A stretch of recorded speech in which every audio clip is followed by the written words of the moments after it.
Okey. Tujuan mempelajari saraf dan nahu dalam bahasa Arab adalah mengikrab, iaitu menjelaskan fungsi dan atau peranan kata dalam sebuah kalimat. Jadi kalau kita dah belajar semua itu, kita tahu setiap fungsi dan peranan sebuah perkataan dalam ayat. Dan jika kita telah mengetahui, maka mudahlah untuk kita menterjemah ayat dalam bahasa Arab kepada bahasa Melayu. Sebab kalau seseorang sudah bisa menjelaskan fungsi dan peranan kata dalam kalimat, dalam ayat, maka dia akan mengetahui susunan kata-kata dalam sebuah kalimat, sehingga dalam sebuah ayat, sehingga ia bisa mengartikan dan menterjemahkannya dengan baik dan benar.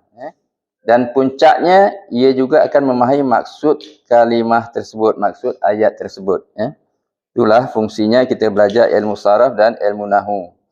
Keempat, metode pembahasan dalam buku ini dibuat dalam format harian dengan jumlah total 60 pelajaran. 60 pelajaran, kalau satu hari kita belajar, 60 hari kita selesailah khatam dan boleh menterjemah Al-Quran. Jadi kita seminggu sekali, kita boleh belajar tiap hari. Mulai hari ini, hari pertama, kalau kita tak sempat habiskan 7 pelajaran, kita buatlah kat rumah, latihan kat rumah. Ini senang saja buku ni, senang. Mudah dipelajari.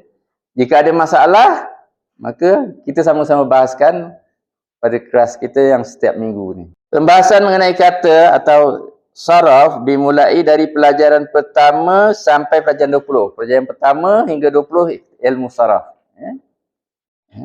Sementara nahu dipelajari di pelajaran hari ke-21 sampai pelajaran hari ke-60. Itu semua nahu. Nanti kita akan jumpalah ilmu nahu, ada mubtada, khabar. Diharapkan dalam waktu 60 hari, 2 bulan, pembaca dapat memahami isi Al-Quran dengan mudah. InsyaAllah. Dengan doa, dengan mujahadah, dengan kaedah yang diberikan ini, insya-Allah kita boleh memahami, boleh menterjemahkan surah Al-Baqarah. Sekurang-kurang juzuk 1. Sebab itu di samping latihan-latihan sini, saya harapkan di rumah kita boleh mula menterjemah surah Al-Baqarah. Untuk minggu ini hingga minggu depan, boleh surah Al-Fatihah, surah Al-Baqarah ayat 1 hingga ayat 5. Dan yang dah biasa tu boleh teruslah ke muka surat 3 lah. Nanti kita akan test di sinilah.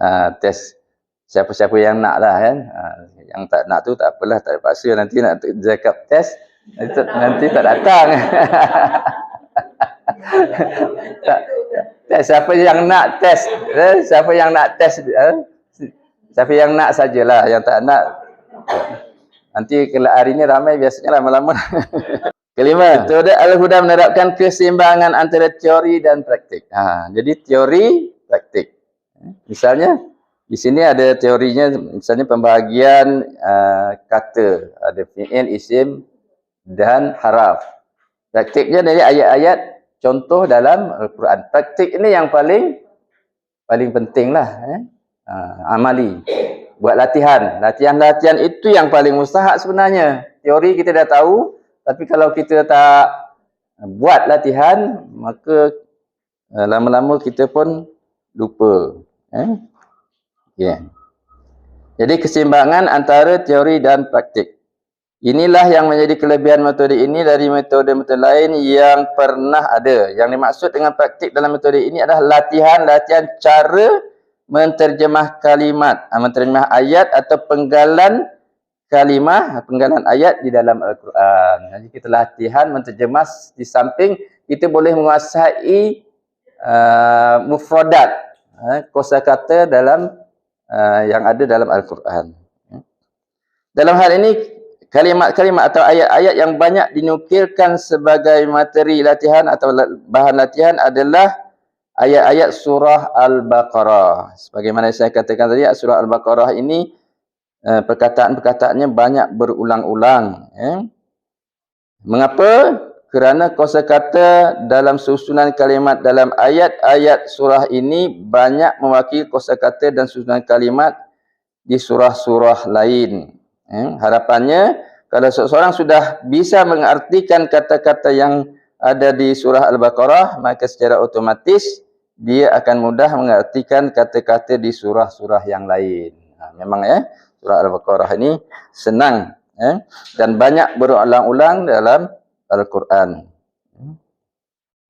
Penting untuk dicatat, penulis memang sengaja mencantumkan arti dari setiap kalimat, setiap ayat yang menjadi materi latihan dalam buku ini. Sebab tujuan dari pelatihan ini adalah membiasakan cara menterjemah sebuah kalimat. Jadi kita nanti ada latihan, kita baca ayatnya, kita baca terjemahannya dan kita baca terjemahan per kata. Untuk materi latihan dari pelajaran ke-1 hingga ke-20, erti atau terjemahan yang cantumkan sengaja diurutkan secara per kata. Maknanya secara harfiah.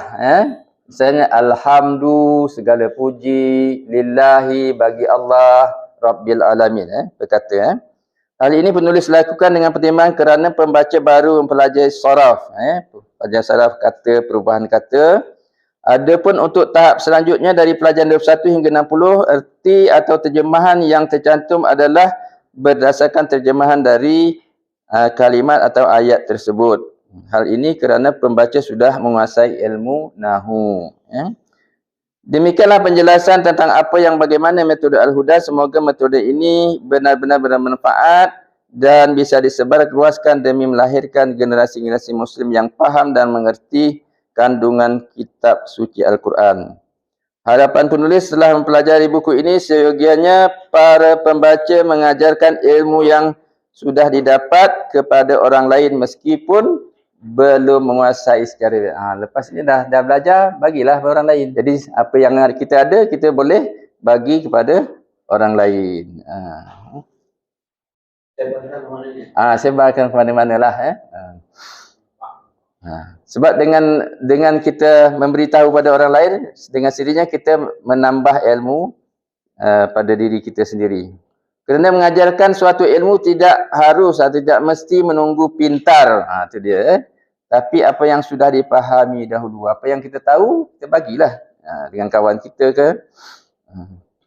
Dengan proses belajar dan mengajarlah akan membuat seorang menjadi lebih matang. Itulah pengalaman yang penulis dapatkan selama mengajar 10 tahun. Itu pengalaman dia lah. Awalnya penulis juga belum menguasai kaedah-kaedah bahasa Arab secara baik. Tetapi seiring pengalaman mengajar membuat ilmu penulis semakin bertambah dan menjadi lebih matang.